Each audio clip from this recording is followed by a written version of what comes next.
Evening guys, मैं Ratnesh classes में आप सबका हार्दिक अभिनंदन करता हूं। साथ ही नए साल का ढेरों सारी शुभकामनाएं देता हूं। आज मैं आप सबों के लिए लाया हूं साइंस का चैप्टर। वैसे तो साइंस देखने के लिए बहुत सारे हैं, जैसे भौतिक विज्ञान भी है, रसायन विज्ञान भी है, जीव विज्ञान भी है। अगर जीव विज्ञान के अंदर आएंगे तो उसमें वनस्पति विज्ञान भी है, जंतु विज्ञान भी है, आपका राजनीतिक विज्ञान भी है, सामाजिक विज्ञान भी है, बहुत सारे विज्ञान हैं। इसी विज्ञान का एक टॉपिक मैं आपके सामने आज रखूंगा जो कि नेचुरल साइंस से है, और वो है बायोलॉजी। तो गाइज, सबसे पहले 1801 ईस्वी में 1801 ईस्वी में लेमार्क, जो कि एक फ्रांसीसी वैज्ञानिक थे, और दूसरे थे ट्रेविरेनस, जो एक जर्मन वैज्ञानिक थे। 1801 ईस्वी में लेमार्क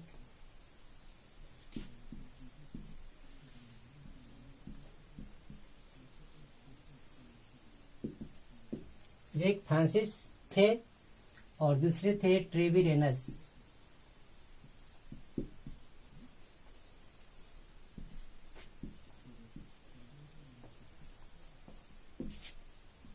जो एक जर्मन वैज्ञानिक थे। इन्होंने बायोलॉजी शब्द का प्रयोग किया। बायोलॉजी एक ग्रीक शब्द है जो दो शब्दों के मेल से बना है।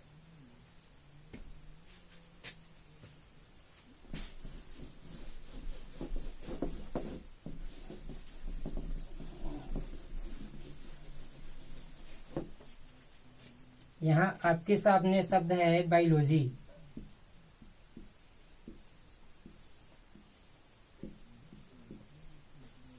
जो कि क्या है, एक ग्रीक शब्द है। ये बायोलॉजी दो शब्दों के मेल से बना है, जिसका पहला शब्द होता है बायोस और दूसरा होता है लोगोस। अब यहां देखेंगे बायोस, जिसका अर्थ होता है लाइफ, और दूसरा जो है लोगोस, जिसका अर्थ होता है स्टडी।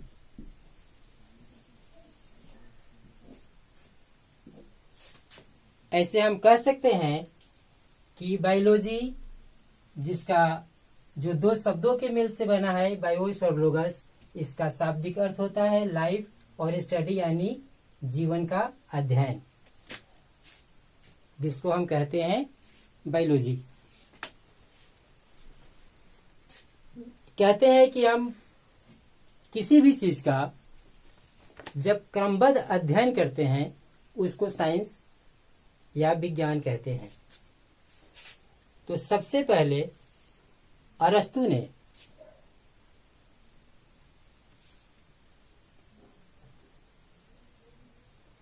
(384 से 322 ईस्वी पूर्व में, इनके काल में इन्होंने जीवन का क्रमबद्ध अध्ययन किया। अतः अरस्तु को हम क्या कहते हैं, जीव विज्ञान का पिता कहते हैं, यानी फादर ऑफ बायोलॉजी के नाम से हम अरस्तु को जानते हैं। अरस्तु को हम अंग्रेजी में एरिस्टोटल के नाम से भी जानते हैं।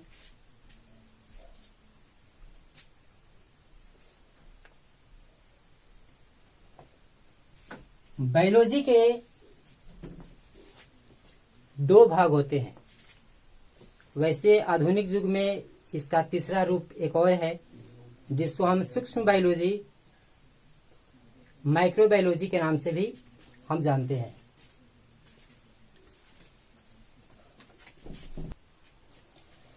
तो गाइज, आपने देखा बायोलॉजी। तो बायोलॉजी के अभी आधुनिक युग में 3 पार्ट्स हो गए हैं। पहला जूलॉजी, दूसरा बॉटनी और तीसरा माइक्रोबायोलॉजी।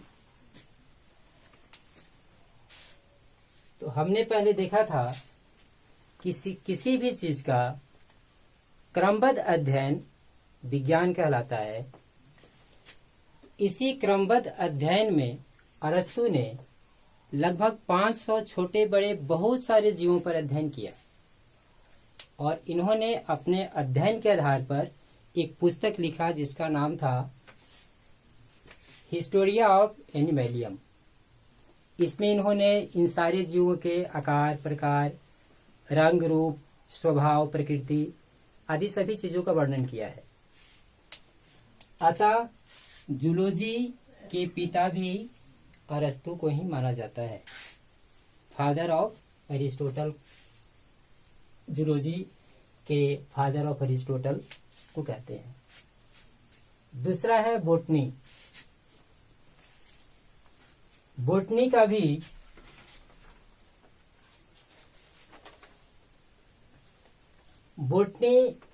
एक ग्रीक शब्द है।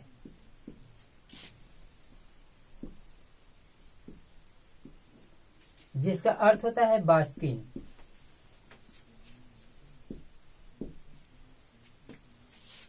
बॉटनी एक ग्रीक शब्द है जिसका अर्थ होता है बास्किन। बास्किन मीन्स होता है चरना, और इसी बास्किन शब्द से बॉटनी शब्द बना है।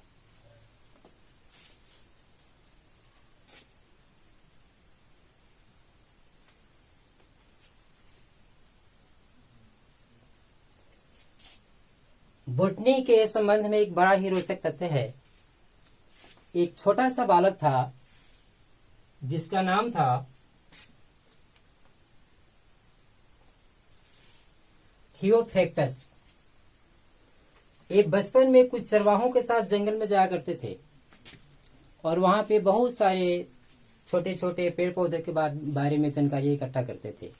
धीरे धीरे यही बालक बड़ा हुआ और इन्होंने जो भी अध्ययन किया था, लगभग 500 से ज्यादा पेड़ पौधों के बारे में अध्ययन किया था। इन्होंने इसका एक संग्रह किया जिसका नाम था हिस्टोरिया ऑफ प्लांटिनम। इसमें इन्होंने उन सारे चीजों का वर्णन किया था। अतः बॉटनी के पिता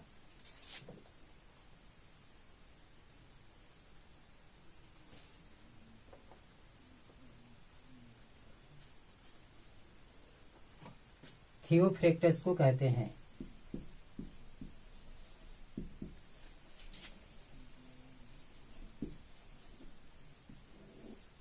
थियोफ्रैक्टस को बॉटनी का जनक कहा जाता है। अब गाइज, आप लोगों ने देखा कि जीवों के अध्ययन को जीव विज्ञान कहते हैं। अब सवाल उठता है कि आखिर जीवों की उत्पत्ति हुई कैसे?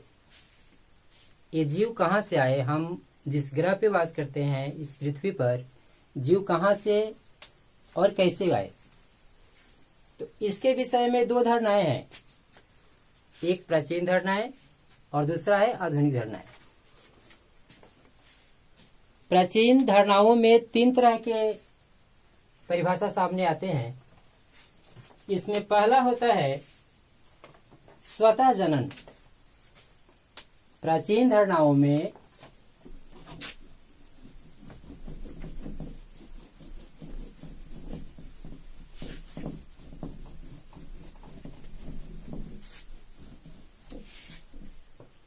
जो सबसे पहला परिभाषा है वह है स्वतः जनन का।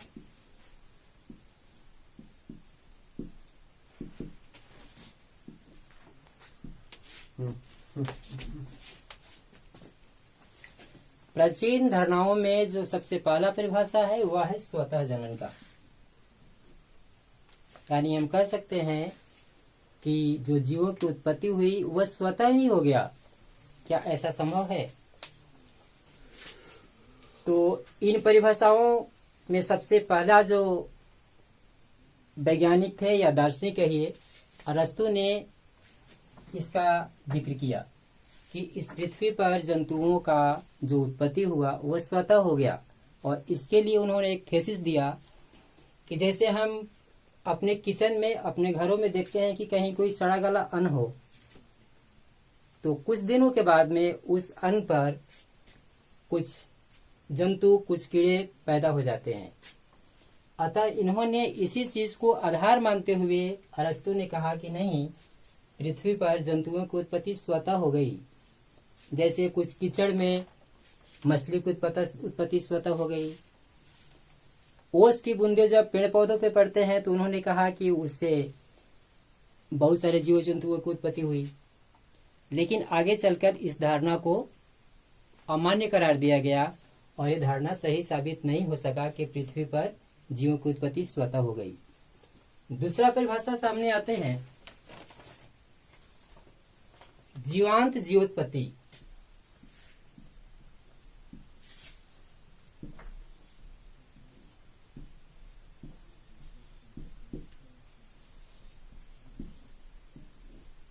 जीवांत जीवोत्पत्ति यानी जीवों से जीवों का निर्माण। इसके लिए 3 थिंकर थे। एक थे लुईस पास्चर, दूसरा थे लेज़रो और तीसरा थे फ्रांसिस्को रेडी। इन्होंने ये साबित किया कि नहीं, जीवों से जीवों की उत्पत्ति हो गई। और जो तीसरी धारणा आई थी वो था ब्रह्मांडवाद का।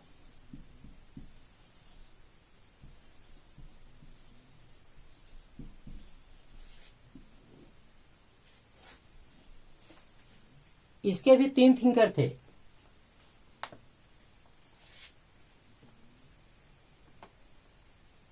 एक थे व्हेल, एरिस्टन और हार्मोनियम।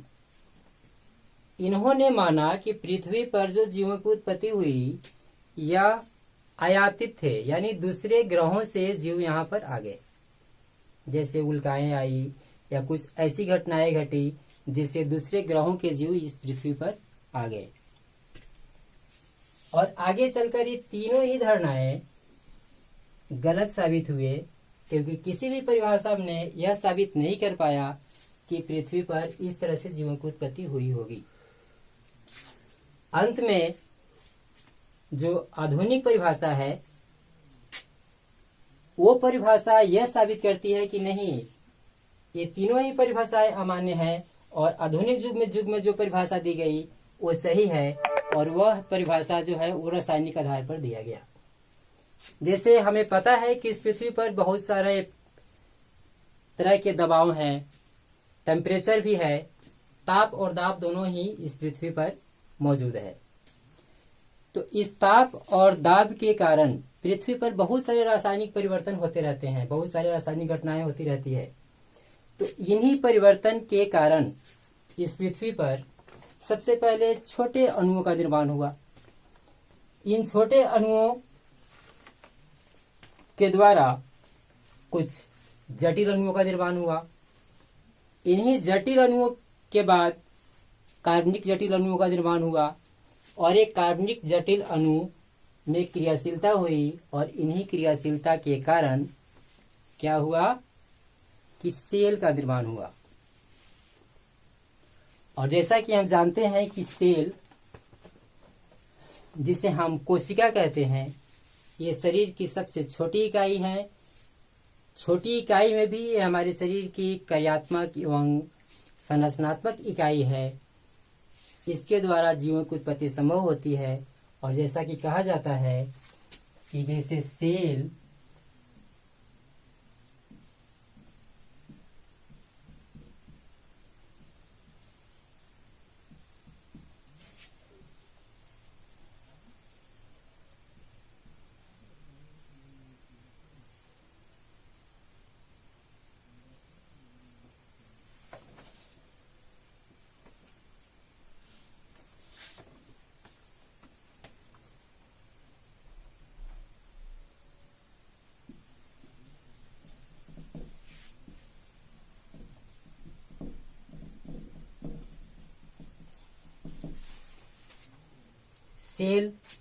सेल से क्या बनता है, तो टिश्यू बनता है। बहुत सारे सेल मिलकर टिश्यू का निर्माण करते हैं। ये टिश्यू ऑर्गन्स का निर्माण करते हैं। इन ऑर्गन्स से ऑर्गन्स बॉडी बनता है और इस ऑर्गन्स बॉडी के बाद में हमारा एक बॉडी तैयार होता है। इस बॉडी से फैमिली बनता है, फैमिली से सोसाइटी बनता है इत्यादि। तो इस तरह से इस सारे के सारे ये क्या है, एक केमिकल प्रोसेस है। और आधुनिक परिभाषा में ये साबित कर दिया गया कि केमिकल प्रोसेस के द्वारा जीवों की उत्पत्ति हुई, जो कि एक सकारात्मक विषय है और इसी को हम लोग आधार मानते हैं।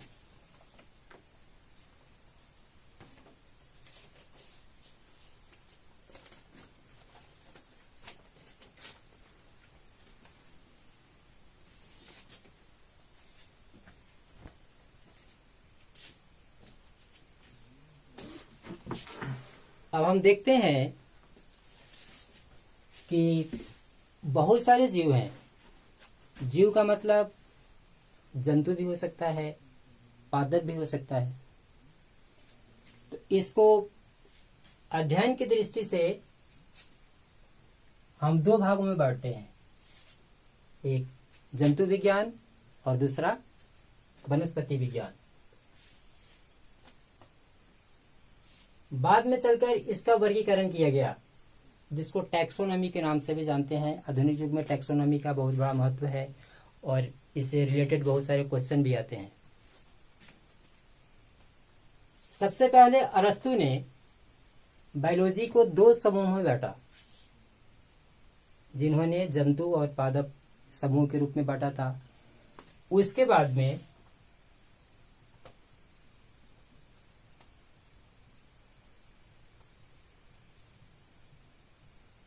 कैरोलस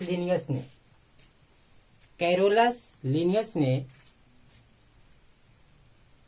इन जीवों का दो भागों में वर्गीकरण किया गया, जिसमें एक जंतु जगत था और दूसरा वनस्पति जगत था। इसी वर्गीकरण को आधार मानकर आधुनिक युग में जो वर्गीकरण हुआ, जिसका बहुत बड़ा ही महत्व है।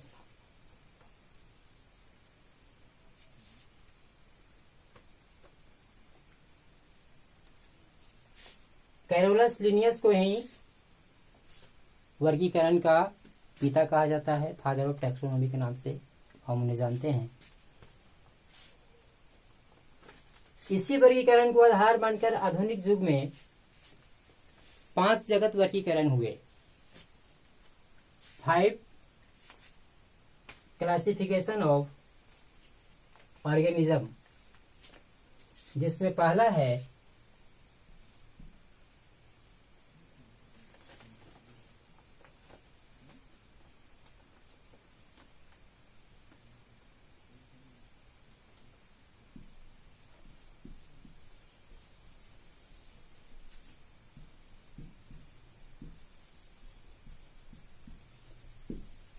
पहला मोमेरा है, दूसरा प्रोटिस्टा है, तीसरा है प्लांटी, चौथा है फंजी और पांचवा है एनिमल।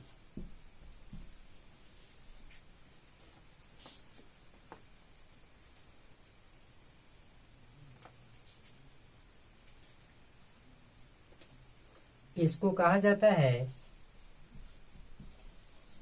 5 किंगडम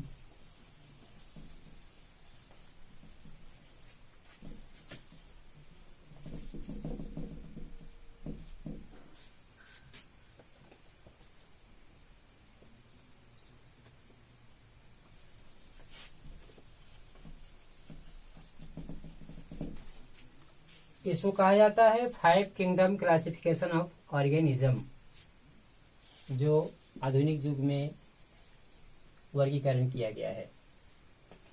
अब यहाँ पहला है मोमेरा। किसी भी जीव के बनावट, रंग रूप, उसके कोशिका आदि को आधार मानकर उनका वर्गीकरण किया गया था। जैसे कि मोमेरा है, तो मोमेरा क्या है? ये प्रोकैरियोटिक जीव है। आगे चलकर आप जो जब सेल का अध्ययन करेंगे उसमें प्रोकैरियोटिक क्या होता है, यूकैरियोटिक क्या होता है, ये सभी चीजों पर वर्णन किया जाएगा। फिलहाल आपको बता दें कि मोमेरा जो है ये प्रोकैरियोटिक जीव होते हैं।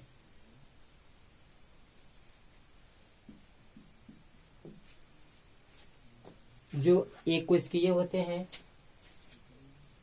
इस तरह के जीव जो होते हैं वो वायरस, बैक्टीरिया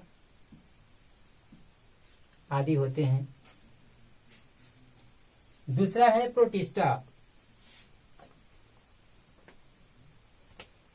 तो प्रोटिस्टा यूकैरियोटिक जीव होते हैं।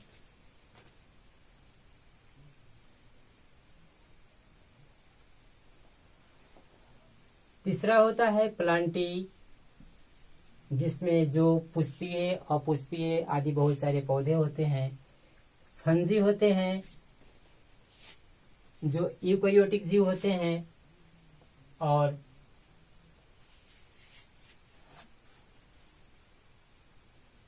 ये परपोषी जीव होते हैं। और ये एनिमल होता है जो यूकैरियोटिक होते हैं, मल्टीसेलुलर होते हैं तथा ये उपभोक्ता होते हैं। प्लांटी उत्पादक होते हैं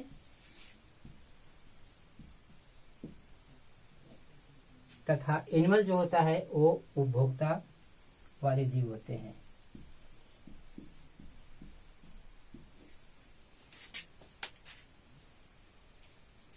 आगे चलकर ये जितने भी 5 टाइप क्लासिफिकेशन ऑफ ऑर्गेनिज्म है इसका बृहद रूप से चर्चा करेंगे। फिलहाल ये मैंने आपको एक बेसिक बायोलॉजी के रूप में बताया जो एकदम बिगिनिंग के रूप में है। इससे बहुत सारे क्वेश्चन बनते हैं। जैसे कि मैंने आपको शुरू में बताया कि बायोलॉजी क्या है, तो एक ग्रीक शब्द है। एक एक शब्द पर ध्यान देंगे। बायोलॉजी 2 शब्दों के मेल से बना था, बायोस और लोगस, जिसका शाब्दिक अर्थ लाइफ और स्टडी है, यानी जीवों का अध्ययन है। अरस्तु को जीव विज्ञान का पिता कहा जाता है। जंतु विज्ञान के पिता भी अरस्तु को ही कहा जाता है।